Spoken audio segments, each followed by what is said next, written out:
आप देख रहे हैं हमारा YouTube चैनल दी सच्चा भारत और आज के इस बुलेटिन में आपका स्वागत है। पाली में कुएं मालिक के हाथों दुष्कर्म कर किशोरी को गर्भवती करने के मामले में आरोपी कुआं मालिक गिरफ्तार। खीवाड़ा थाना इलाके के एक गांव में कुएं मालिक के हाथों दुष्कर्म का शिकार बनी एक किशोरी के गर्भवती करने के मामले में पुलिस ने आरोपी कुआं मालिक अनेवा निवासी दिलपत सिंह पुत्र शंभू सिंह चारण को गिरफ्तार कर लिया है। आरोपी से पूछताछ कर घटना से जुड़े आवश्यक तथ्य जुटाए जा रहे हैं। खीवाड़ा थाना प्रभारी मनमथ आड़ा ने बताया कि बुधवार सुबह एक स्थान पर नवजात का शव मिला था। इसके बाद तहकीकात में पता चला कि एक किशोरी ने इसे जन्म दिया था। आज की लेटेस्ट न्यूज अपडेट्स में हम जानेंगे, देश भर में 16 जनवरी से शुरू होगा कोरोना वैक्सीनेशन प्रोग्राम। भारतीय टीम पहली पारी में 244 रन पर सिमटी ऑस्ट्रेलिया को 197 रन की बढ़त। बैंक ऑफ अमेरिका सिक्योरिटीज की चेतावनी, कभी भी फट सकता है बिटकॉइन बबल। ऋतिक रोशन आज मना रहे हैं अपना 47वां जन्मदिन। अब सुनते हैं देश दुनिया राजनीति की सभी बड़ी खबरें। जिस तारीख का देश को इंतजार था उसका ऐलान हो गया है। देश भर में कोरोना वैक्सीनेशन प्रोग्राम 16 जनवरी यानी अगले शनिवार से शुरू होने जा रहा है। वैक्सीन के लिए हेल्थ वर्कर्स और फ्रंट लाइन वर्कर्स को तरजीह दी जाएगी, जिनकी संख्या 3 करोड़ है। इनके बाद 50 साल से ज्यादा उम्र के लोगों और गंभीर बीमारियों से जूझ रहे 50 साल से कम उम्र के लोगों को वैक्सीन लगाई जाएगी। इस तरह करीब 27 करोड़ लोगों को टीका लगाया जाएगा। वैक्सीन के 2 डोज होंगे। इन्हें 28 दिन के अंतर से दिया जाएगा। देश में कोरोना की स्थिति की समीक्षा के लिए प्रधानमंत्री नरेंद्र मोदी ने शनिवार को हाई लेवल मीटिंग बुलाई थी। इसमें उन्होंने वैक्सीनेशन के लिए राज्यों की तैयारियों का जायजा भी लिया। बैठक में cabinet secretary, principal secretary, health secretary और दूसरे सीनियर अफसर भी शामिल हुए। इस ऑडियो के बाद कृपया इस चैनल पर नेक्स्ट ऑडियो में वैक्सीनेशन से जुड़े 7 बड़े सवाल और उनके जवाब जरूर सुने।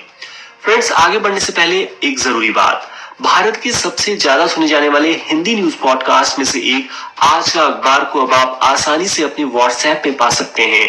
इसके लिए आपको बस एक बार हाय लिखकर इस नंबर पर व्हाट्सएप करना है 6306445243 6306445243। कृपया इसे अपने मोबाइल में सेव कर लें। हाय भेजने पर मैं आपका नंबर आज का अखबार के व्हाट्सएप ग्रुप में ऐड कर दूंगा, जिसके माध्यम से आपको रोज ताजा तरीन खबरें मिलती रहेंगी। इसके अलावा आप टेलीग्राम ऐप पर आज का अखबार चैनल सर्च कर भी हमें सब्सक्राइब कर सकते हैं। इस पर भी आपको दिन भर जरूरी खबरों की रेगुलर अपडेट्स मिलती रहेंगी। दोनों तरीकों से जुड़ने का लिंक कमेंट बॉक्स में दिया गया है। तो चलिए अब बढ़ते हैं अगली खबर की तरफ। देश में अब तक 1,04,49,000 लोग कोरोना संक्रमित हो चुके हैं। 1,51,000 मरीजों की मौत हो चुकी है। इस समय 2,21,000 मरीजों का इलाज चल रहा है। महाराष्ट्र में कोरोना संक्रमण से जान गंवाने वालों की संख्या 50,000 के पार हो गई है। पिछले 24 घंटे के अंदर राज्य में 57 लोगों की जान चली गई। कोरोना से लगातार बिगड़ते हालात के बीच केरल सरकार ने राज्य में स्पा और आयुर्वेदिक रिजॉर्ट्स फिर से खोलने का फैसला लिया है। वहीं दुनिया की बात करें तो यूके में कोरोना से हालात बदतर होते जा रहे हैं। नए स्ट्रेन के साथ अब यहाँ मौतों के मामलों में भी जबरदस्त इजाफा हुआ है। हर दिन 1000 से 1300 लोग जान गंवा रहे हैं। टोक्यो में कोरोना के बढ़ते मामलों को देखते हुए जापान के अन्य राज्य सरकारों ने फिर से स्टेट ऑफ इमरजेंसी लागू करने की मांग की है। अमेरिका में भी लगभग 40 दिन से हर रोज 1 लाख से ज्यादा मरीज अस्पतालों में भर्ती हो रहे हैं। उत्तर प्रदेश में भी शनिवार को बर्ड फ्लू की पुष्टि हो गई। यह 7वां राज्य है जहां संक्रमण पहुंचा है। 3 राज्यों दिल्ली, छत्तीसगढ़ और महाराष्ट्र में जांच रिपोर्ट का इंतजार है। शनिवार को देश भर में 1200 पक्षियों की मौत हो गई। इनमें से 900 महाराष्ट्र के एक पोल्ट्री फार्म में मिले। नए कृषि कानूनों के विरोध में चल रहे किसानों के आंदोलन का कल 45वां दिन था। हाल फिलहाल में कोई नतीजा न निकलता देख किसान मायूस होने लगे हैं। इस बीच केंद्र सरकार के रुख से नाराज 40 साल के एक किसान ने शनिवार को सिंघू बॉर्डर पर जहर खाकर अपनी जान दे दी। आंदोलन से जुड़ी अब तक 55 किसानों की मौत हो चुकी है। महाराष्ट्र में भंडारा जिले में शुक्रवार देर रात जिला अस्पताल के सिक न्यूबॉर्न केयर यूनिट यानी SNCU में आग लगने से 10 नवजातों की मौत हो गई। आग शॉर्ट सर्किट से लगी थी। इस यूनिट में 17 बच्चे रखे गए थे, जिसमें से 7 को बचा लिया गया। अपने काफिले पर हमले के 1 महीने बाद भाजपा अध्यक्ष जेपी नड्डा शनिवार को फिर बंगाल पहुंचे। उन्होंने बर्धमान की सभा में मुख्यमंत्री ममता बनर्जी को लेकर कहा कि उनकी जमीन खिसक चुकी है। नड्डा ने कहा कि बंगाल में 300 भाजपा समर्थकों ने जानें गंवाई हैं। मैंने खुद 100 लोगों का बाग बाजार घाट पर जाकर तर्पण किया था। उधर पश्चिम बंगाल के राज्यपाल जगदीप धनखड़ ने शनिवार को दिल्ली में गृह मंत्री अमित शाह से मुलाकात की। इसके बाद उन्होंने कहा, बंगाल में सुरक्षा व्यवस्था खतरे में है। वहां अलकायदा फैल रहा है और अवैध बम बनाने का काम तेजी से चल रहा है।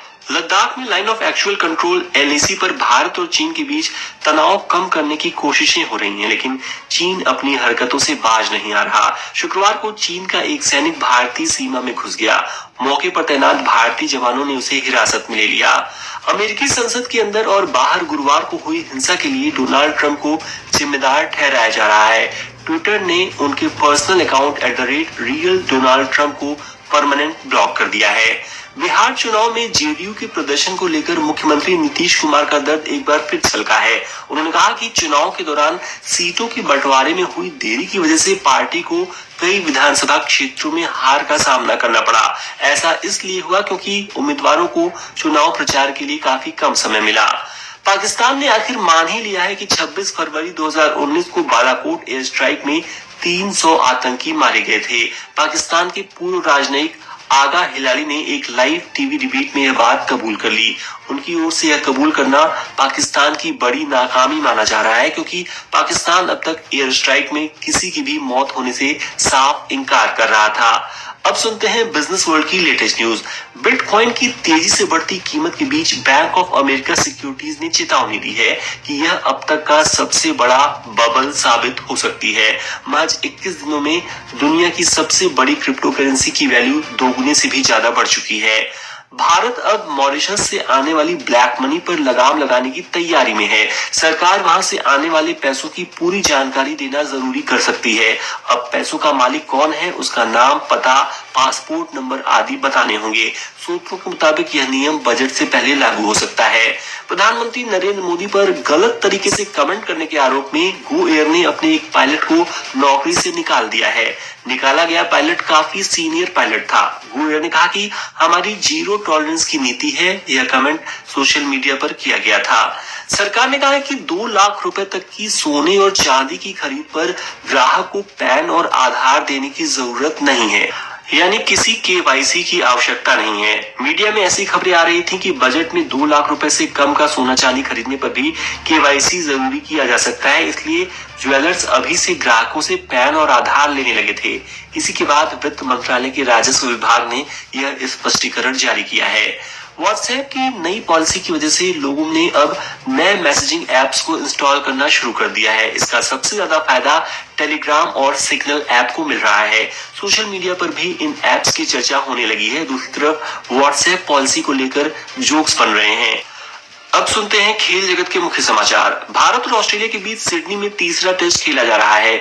तीसरे दिन का खेल खत्म होने तक ऑस्ट्रेलिया ने दूसरी पारी में 2 विकेट गंवाकर 103 रन बना लिए हैं। भारतीय टीम पहली पारी में 244 रन पर सिमट गई थी। इस लिहाज से ऑस्ट्रेलियाई टीम ने भारत पर अब तक 197 रन की बढ़त बना ली है। कौवे की टेस्टिंग रिपोर्ट पॉजिटिव आने पर सतर्क हुआ प्रशासन। बर्ड फ्लू संक्रमण के संभावित खतरे को देख सख्त अलर्ट हुआ प्रशासन।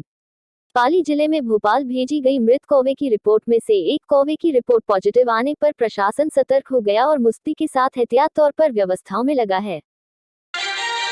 देसूरी पंचायत समिति की साधारण सभा की बैठक में बाली विधायक पुष्पेंद्र सिंह राणावत, प्रधान संगीता कंवर राजपुरोहित, देसूरी SDM राजलक्ष्मी, BDO नारायण सिंह मौजूद रहे।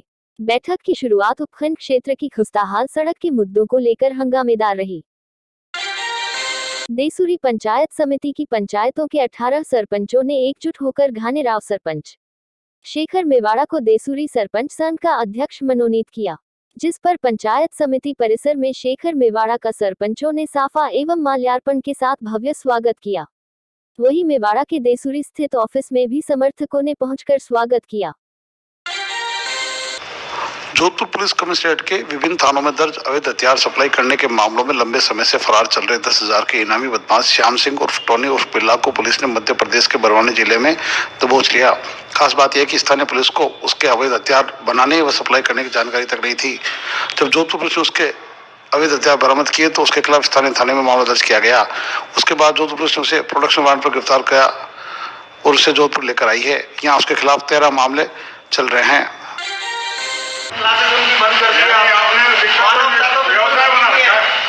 शिक्षा को बिल्कुल व्यवसाय बना रखा है आपने तो। निजी स्कूलों के खिलाफ अभिभावकों में रोष है। मामला अजमेर का है, जहां अधिकांश निजी स्कूल प्रबंधन मनमर्जी से शुल्क वसूल करने का दबाव अभिभावकों पर बना रहा है। ऐसे में अभिभावकों में रोष है। अभिभावकों का आरोप है कि स्कूल प्रबंधन ट्यूशन फीस का 70% लेने के नियम का पालन नहीं कर रहा है। स्कूल प्रबंधन परीक्षा में नहीं बैठने और रिजल्ट रोकने की धमकी भी दे रहे हैं। हाई कोर्ट का जो निर्णय है, पेरेंट्स के द्वारा जो रिट दायर की गई थी, उस पर सरकार और हाई कोर्ट ने निर्णय दिया कि जो सीबीएसई बोर्ड है वहाँ 70% और जो राजस्थान बोर्ड है वहाँ 60% जमा कराएंगे ट्यूशन फीस का। लेकिन अनुचित दबाव बनाकर बच्चों का अर्धवार्षिक का रिजल्ट भी रोका गया है और जो ऑफिस में हमने संपर्क किया तो वो कहते हैं हमने सुप्रीम कोर्ट में वाद दायर कर रखा है और अभी आप फीस जमा करा दीजिए। और ऐसे ही नए अपडेट पाने के लिए द सच्चा भारत चैनल को सब्सक्राइब कीजिए। धन्यवाद।